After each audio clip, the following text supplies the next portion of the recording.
Hi, everyone. We hope you guys are having a wonderful day out there. Thank you so much for joining us today. It is Mr. Tiska with you once again. And once again, I'm joined by the word wizard herself, Mrs. Kraft. Mrs. Kraft, how are you? I am so excited that we are making it happen today. Oh, I am so excited too. We also have Miss Hoff with us. Miss Hoff, how are you? I'm great. Perfect. So today we're going to be continuing with Chapter 6, Section 1. Again, that's understanding the Constitution. Now, the big idea for today is that the U.S. Constitution balances the powers of the federal government among the legislative, executive, and judicial branches.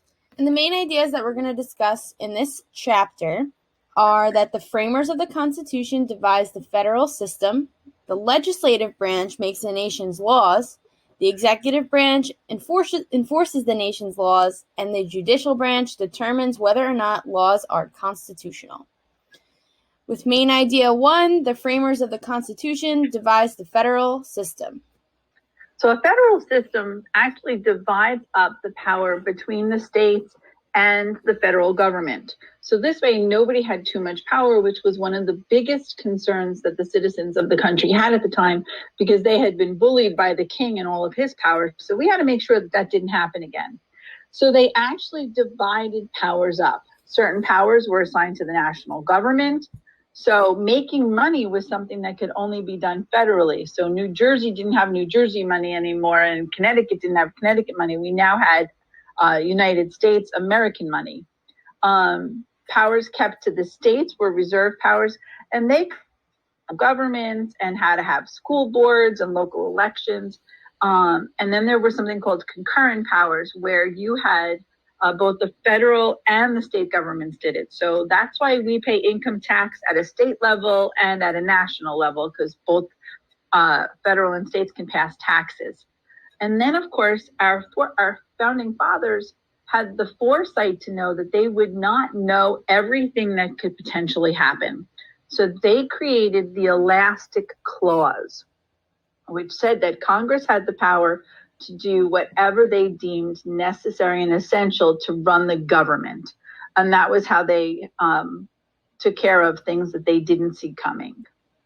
But they were very smart in that they separated the powers between different branches. Ms. Hoff, take it away. So, like Mrs. Kraft just said, you have the separation of powers. So you have 3 different branches.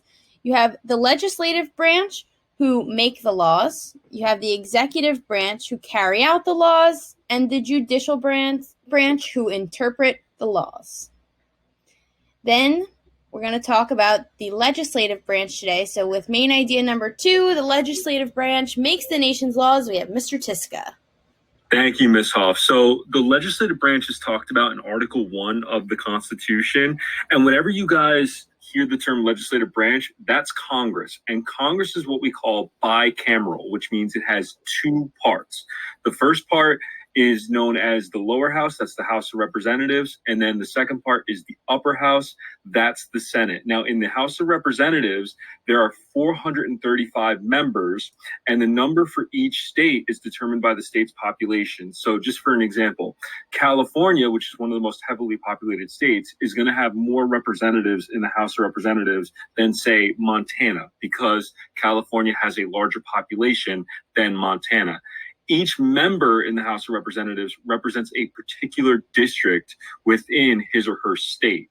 Now, the Senate, which is the upper house, everybody has the same number of senators. Each state has 2. So the total number of senators that we have today is 100, because we have 50 states. 50 times 2 equals 100.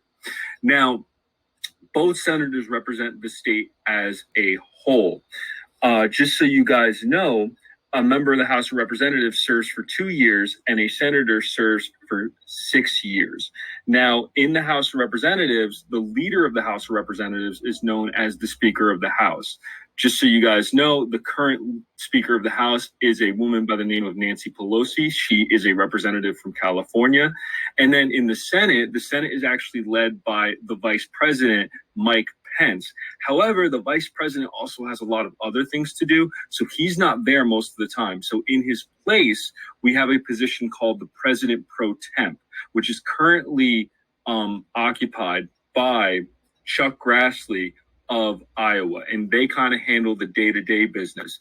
Getting back to the vice president, his only role in the Senate is to actually vote when there's a tie. So if there's ever a tie on a particular issue, that's the only time he votes. He really doesn't do much other than that in terms of the Senate.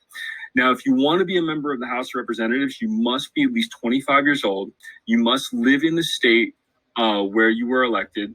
You have to have been a U.S. citizen for 7 years. In the Senate, it's a little bit different. In order to be a senator, you have to be at least 30 years old, and you have to live in the state you represent, and you have to have been a U.S. citizen for 9 years.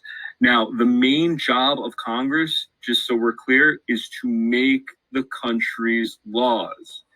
That's what they do, and it's a whole big process that we may talk about a little bit later on. But essentially, what we want you guys to take away from this is they are responsible for making the laws of the country. And I believe that's it for us today. Mrs. Kraft, do you have anything else you want to add?